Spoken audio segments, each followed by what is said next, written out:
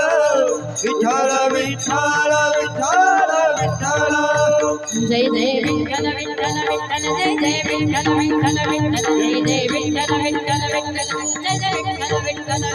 जय जय विठ्ठल विठ्ठल विठ्ठल जय जय विठ्ठल विठ्ठल विठ्ठल जय जय विठ्ठल विठ्ठल जय जय विठ्ठल विठ्ठल विठ्ठल जय जय विठ्ठल विठ्ठल विठ्ठल जय जय विठ्ठल विठ्ठल विठ्ठल जय जय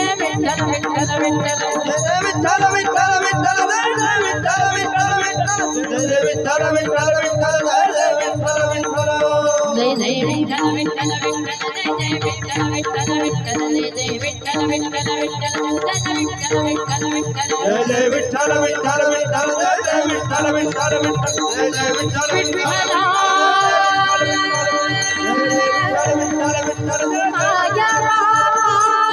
विठ्ठल विठ्ठल जय जय विठ्ठल विठ्ठल विठ्ठल जय जय विठ्ठल विठ्ठल विठ्ठल जय जय विठ्ठल विठ्ठल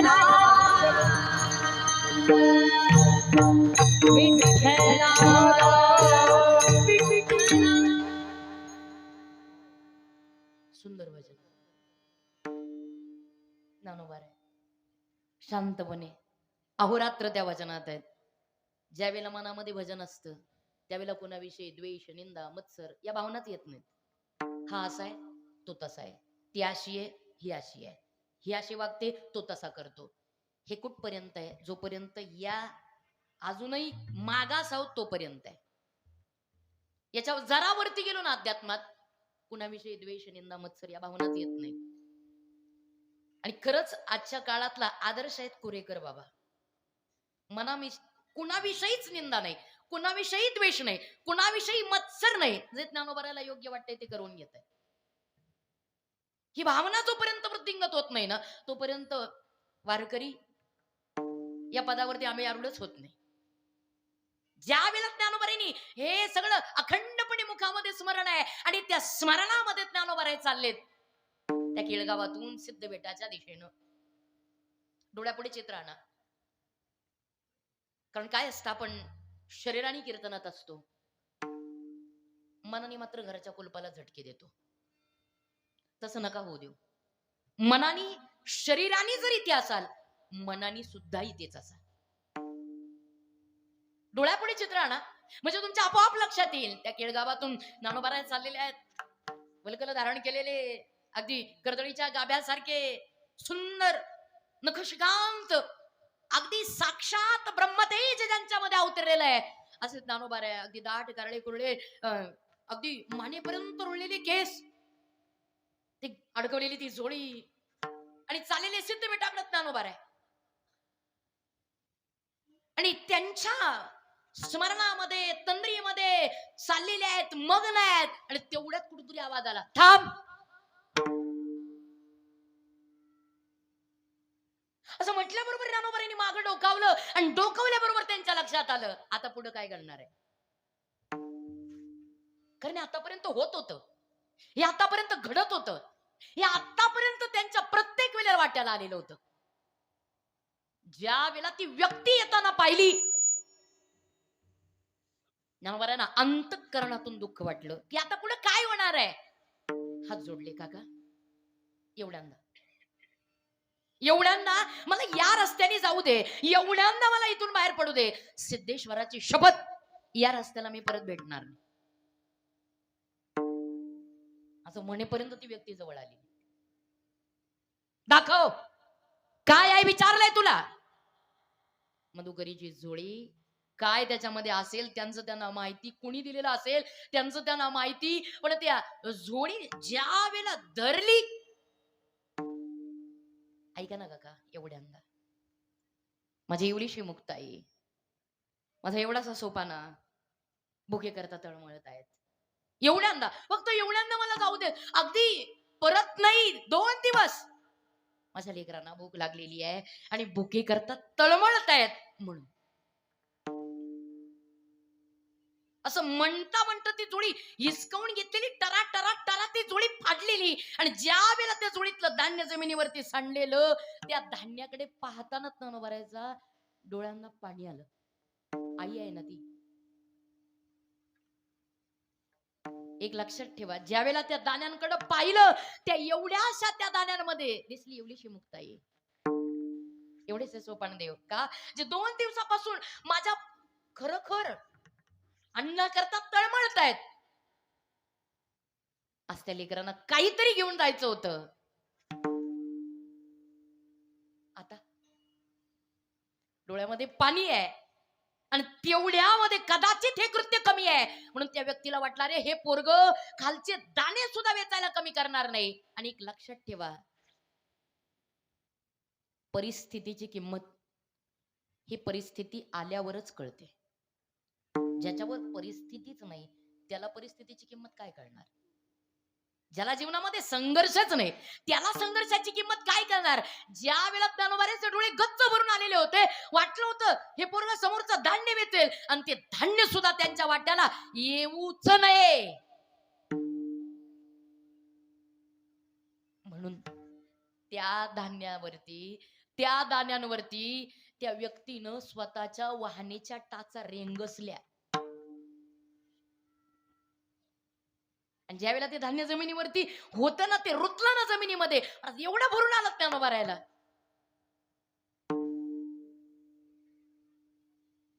की वाटलं आता बस, आता नाही थांबायचं, आता बाद झाला, आता नाही थांबायचं.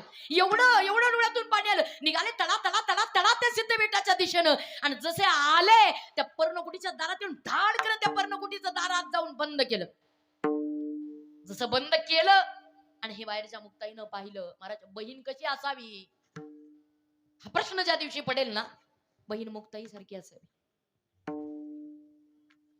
ज्या वेळेला त्या दाराच्या बाहेर पाहिलं त्यांनी, ज्ञानोबारायला रडत येताना पाहिलं, ज्ञानोबारायला जोरात दार लावताना पाहिलं, त्यावेळेला काळजामध्ये अक्षरशः हे लावून गेल्या मुक्ताई. त्या दाराच्या बाहेर आल्या, दाराच्या बाहेर येऊन दार वाजवलं, ज्ञानदादा ज्ञानदादा ज्ञानदादा दार उघडा, ज्ञानदादा अहो ज्ञानदादा दार उघडा, ऐका तरी ज्ञानदादा. ज्या वेळेला आतल्या ज्ञानदादांनी मुक्ताईचा तो आवाज ऐकला, बस मुक्ती नको आवाज देऊस का, या जगाला सुख देण्याकरता आलो, या जगाला ज्ञान देण्याकरता आलो, या जगाला प्रेम देण्याकरता आलो, या जगाला भक्ती देण्याकरता आलो. मी नाही कळलो. आणि जर मी कळलोच नाही तर मी इथे थांबून तरी काय करू? मी निघालो, येणं जाणं त्यांच्या हातात होतं. एका क्षणात आसन घालणार तेवढ्यात त्या बाहेरच्या मुक्ताईनं आवाज दिला, ज्ञानदादा ऐका ना. ज्ञानदादा एक सांगू, ज्या दिवशी आई गेली ना, त्या दिवशी आम्हाला कळतच नव्हतं आई कशी आहे. माये बापे आम्हा त्यागी गेले, जेव्हा आईचे संकट तेव्हा झाले नाही. आम्हाला आई कळतच नाही आणि आम्हाला बाबा आठवतही नाही. ज्ञानदादा त्या दिवशीपासून आमची आई तुम्ही झाला. आईचं प्रेम, आईची माया, आईची ममता, आईचं वात्सल्य ज्ञानदादा तुम्ही दिलं.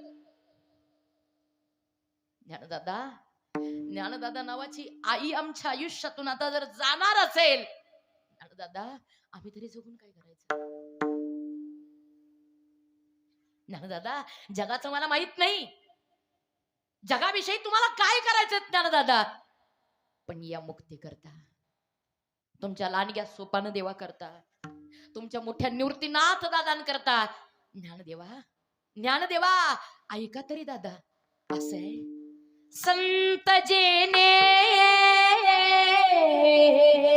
भावे, म्हणजे माझा स्वर सुरत नाही म्हणून, संत जेने भावे जग बोलने सोसावे कोणी कोणा शिकवावे सार शोधो निया घ्यावे लढवाळ मुक्ताबाई जीव मुद्दल ठाईच्या ठाई तुम्ही तरुणी विश्वतारा ताटी उघडा ज्ञानेश्वरा ज्ञानेश्वरा ज्ञानेश्वरा योगी पावन मना योगी पावन मना योगी पावन मनाता योगी पावन मनाता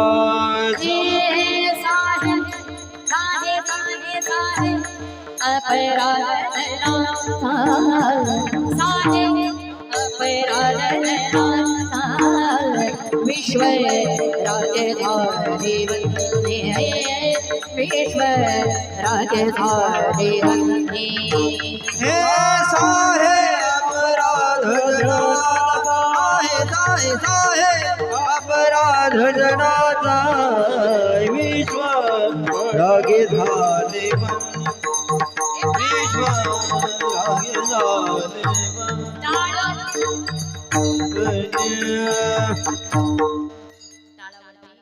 वाजवताना मी जास्त नाही प्रमाण घेत थोडी घेते पण त्याच्यावर लक्ष ठेवायचं हा सगळ्यांनी नाही तर मग टाळांची चुकामुक झाली की मग सगळं बोंबलत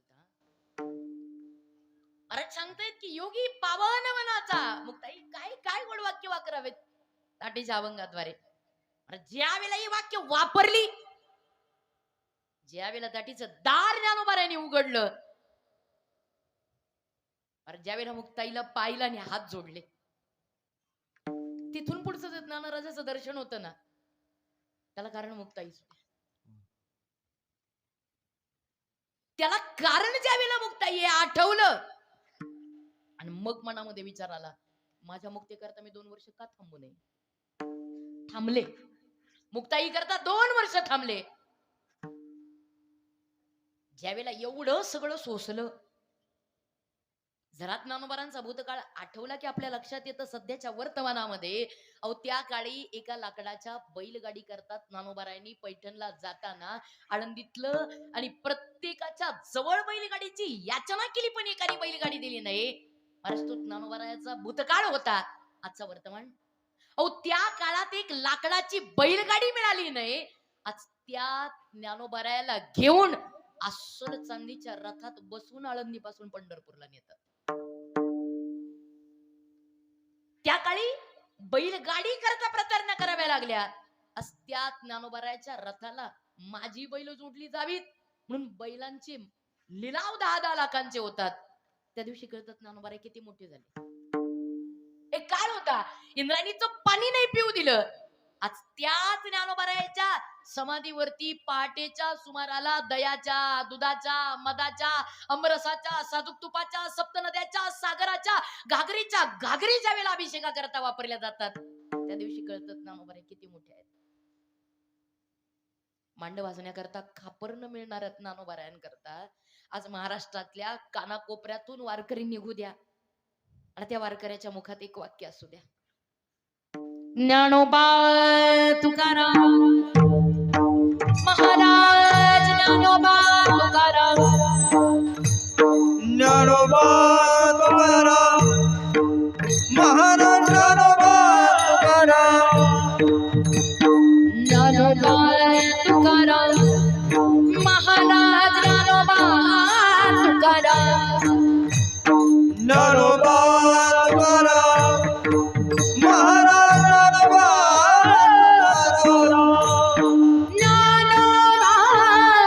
ज्ञानोबा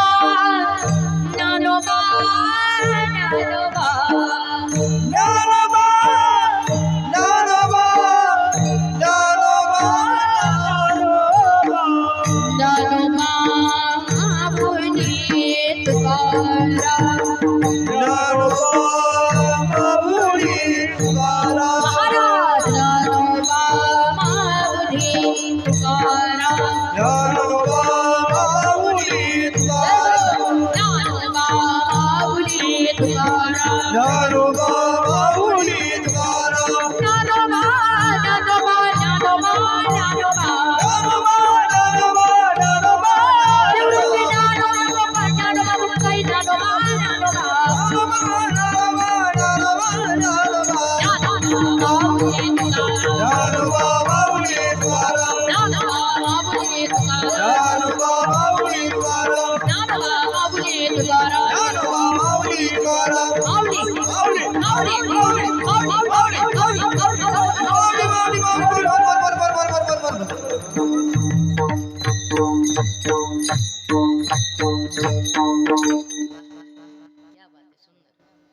अहो त्या काळी ज्ञानोबाराला मांड वाजवण्याकरता कापर नाही मिळालं. आजचा वर्तमान इतका गोड आहे. कानाकोपऱ्यातून वारकरी निघू द्या आणि वारकऱ्याच्या मुखात एक वाक्य असू द्या. ज्ञानोबा तुकाराम महाराज ज्ञानोबा तुकाराम ज्ञानोबा ज्ञानोबा ज्ञानोबा ज्ञानोबा एवढंच वाक्य. दिवसभर ज्ञानोबा तुकाराम ज्ञानोबा तुकाराम ज्ञानोबा तुकाराम. रात्री लाडू गुलाबजाम. तुम्हाला आश्चर्य वाटेल या गोष्टीचं, पण ज्या वेळेला वारीत येतो त्यावेळेला कळतं महाराज दिवसभर म्हणण्याचा आनंद आहे आणि रात्री पंचपक्वानाच्या मेजवान आहेत. कुणाला? वारकऱ्याला. त्यावेळेला आठवतं महाराज माझा ज्ञानोबारायाचा भूतकाळ किती बिकट होता. त्या ज्ञानोबाराया म्हणणाऱ्या, त्या ज्ञानोबा तुकाराम म्हणणाऱ्या वारकऱ्याला ज्या वेळेला पंचपक्वान मिळतं, कायम या गोष्टीची ही सल आहे अंतःकरणात. आज बघा, आज या सगळ्या गोष्टींचे आपण स्वतः दावेदार आहोत. ज्या दिवशी अंगावरती रेशमी भरजरी वस्त्र घालून आम्ही हिंडतो, अंगावरती एवढं सोनं घालतो, एवढ्या मोठ्या मोठ्या गाड्यांमध्ये फिरतो, अक्षरशः एवढ्या थाटात वावरतो, एवढ्या लोकांच्या पुढं ज्यावेळेला लोक आपल्या पुढं झुकतात, ज्यावेळेला आपल्या पुढं लोक वागतात, ज्यावेळेला आपल्या पुढं लोक नमतात, त्यावेळेला त्या व्यक्तीनं कायम एक लक्षात ठेवावं, या सगळ्या ऐश्वर्याचा मालक आनंदित आहे. ज्या दिवशी ही दास्यत्वाची भावना अंतःकरणात दृढ होईल ना, त्या दिवशी तुम्ही किती किती मोठे व्हा, तुम्हाला कोणीच खाली नाही आणू शकत. कुणीच खाली नाही आणू शकत. हा एवढा मोठा ज्ञानोबारायांचा ताट महाराज त्यावेळेला ज्ञानोबारांनी हा विचार मनामध्ये येतो की एवढं सगळं भोगलं आणि आता मनात विचारायला आता थांबवणारच कुणी उरलं नाही. जीवनातला संघर्ष सगळा पूर्णत्वाला गेला, आता थांबवणार कोणी उरलं नाही. निघाले ज्ञानोबाराया आणि ज्या वेळेला निघाले त्यावेळेला त्यांच्या मनात आलं की आता जाणार तर आहोत, या देहाची यात्रा संपणार तर आहे, पण का नाही एकदा जाण्यापूर्वी या भूलोकीची तीर्थयात्रा पायी करूयात का? काळजीपूर्वक ऐका. लोकांना सध्या कीर्तन म्हणलं की टाइमपास पाहिजे,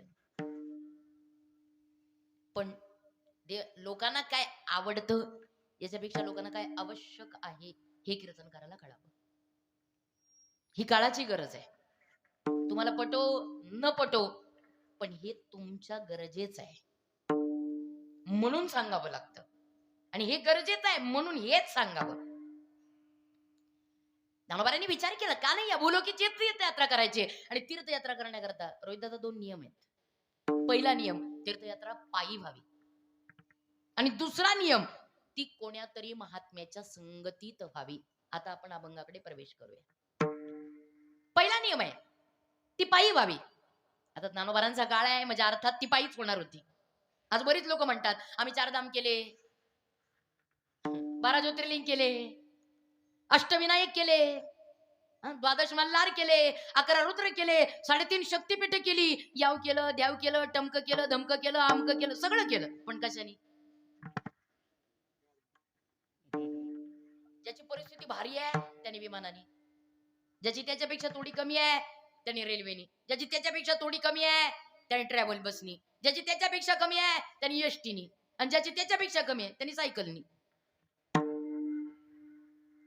एक लक्षात ठेवा, जी गाडी न होते ती सहल आहे, जी गाडी न होते ती पिकनिक आहे, आणि जी पाया न होते ती तीर्थयात्रा आहे.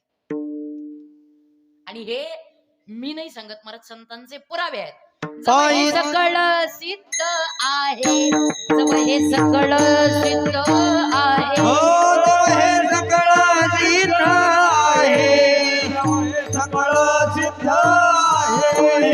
हात चालावया पाय, हात चालावया पाय, हात चालावया पाय, हात चालावया पाय. आपुले सहित पाहे, तव तू आपुले सहित पाहे, तव तू आपुले सहित पाहे, तव तू आपुले सहित पाहे. तीर्थयात्रेला चुकू नको,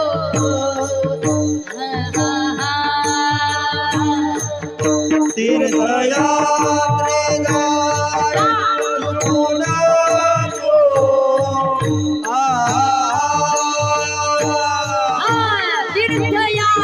तीर्थयात्रेला चुकू नको.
जव हे सकळ नीला आहे, आता झाला बया पाये, तव तू आपुले सहित पाहे. तीर्थयात्रे जाय चुकू नको.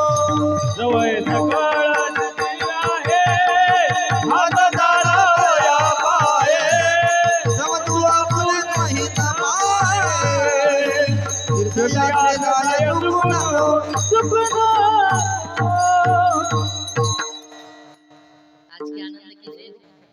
महाराज म्हणते जवळ हे सगळं सिद्ध आहे, जोपर्यंत आयुष्य भरपूर आहे, शरीर तरुण आहे, म्हातारपण लांब आहे, या शरीरात ताकद आहे, तोपर्यंत तीर्थयात्रा करावी. पण कशी?